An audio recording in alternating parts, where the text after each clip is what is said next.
गर्मियाँ चल रही है, ऐसे में लू और हीट स्ट्रोक तो लोगों को परेशान कर ही रहा है। साथ ही साथ फूड पॉइजनिंग की भी समस्या लोगों के सामने आती है। फूड पॉइजनिंग के कारण पेट में दर्द, डायरिया, उल्टी, मरोड़, सिर दर्द, थकान और डिहाइड्रेशन जैसे लक्षण देखने को मिलते हैं। ऐसे में हमें चाहिए कि हम खाने की चीजों का इस्तेमाल बहुत ही संभल कर और सेहत को ध्यान में रखते हुए करें।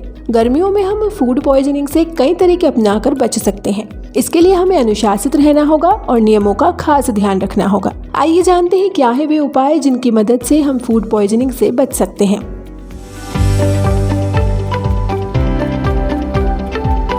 नमस्कार, स्वागत है आपका हमारे चैनल हेल्थ फॉर यू में। सबसे पहले खाने वाली वस्तु को सही से धोएं। गर्मी के दिनों में ही नहीं बल्कि आम दिनों में भी खाने की चीजों को धोकर खाने की आदत डाल लेनी चाहिए। हमें कोशिश करनी चाहिए कि ऐसे खाद्य पदार्थ, फल आदि को धोकर ही खाएं।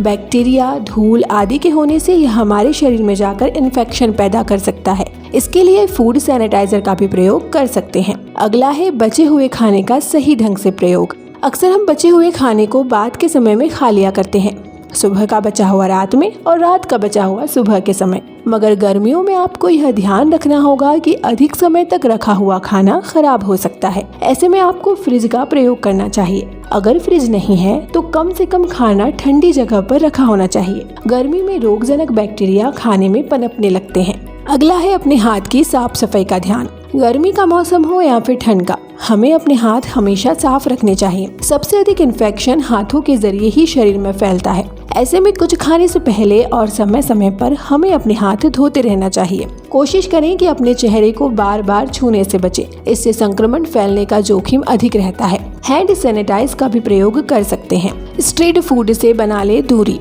गर्मी के दिनों में स्ट्रीट फूड या फास्ट फूड से दूरी बना लेनी चाहिए। बाहर बन रही खाने की चीजों में हाइजीन का ख्याल शायद ही रखा जाता हो। इसके साथ ही ये खुले में रखे जाते हैं, जिससे मच्छर मक्खियां इन पर लगती हैं। इस वजह से इनमें बैक्टीरिया पनपता है। ऐसे में हमें बाहर की तली भुनी चीजों के सेवन से बचना चाहिए। साथ ही साथ आपको गर्मी के दिनों में इन बातों का भी ध्यान रखना चाहिए। आइए जानते हैं। कुछ भी खाने की चीज खाने से पहले यह देख लें कि पूरी तरह से पका है या नहीं। कच्चा या कम पका हुआ खाद्य पदार्थ पेट में जाकर परेशानी का कारण बनता है। नॉनवेज खाने वालों को इस समय खास ध्यान रखना चाहिए। जब भी नॉनवेज बनाएं तो उसे अच्छी तरह से पकाकर खाएं। यह भी कच्चा हुआ तो परेशानी हो सकती है। अगर नॉनवेज को फ्रिज में रखा है तो भी उसे अच्छे से धोकर और पकाकर ही खाएं। अपने किचन को अच्छी तरीके से साफ रखें और खाना बनाने से पहले अच्छी तरह से हाथ धोएं। खाना बनाने से पहले या फिर खाने के लिए प्रयोग करने से पहले बर्तन को अच्छी तरीके से धोएं।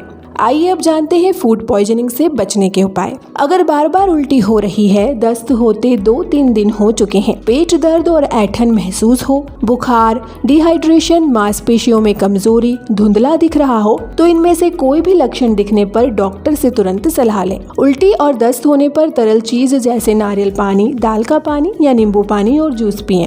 फूड पॉइजनिंग के इलाज में सबसे ज्यादा जरूरी होता है कि इस दौरान उल्टी या दस्त के कारण शरीर से जितने तरल की हानि यानी फ्लूइड लॉस हो उसकी पूर्ति की जाए। तो ये था हमारा आज का वीडियो। आपको यह कैसा लगा हमें कमेंट में जरूर बताएं। वीडियो पसंद आए तो इसे लाइक और शेयर करें और चैनल को सब्सक्राइब करना न भूलें।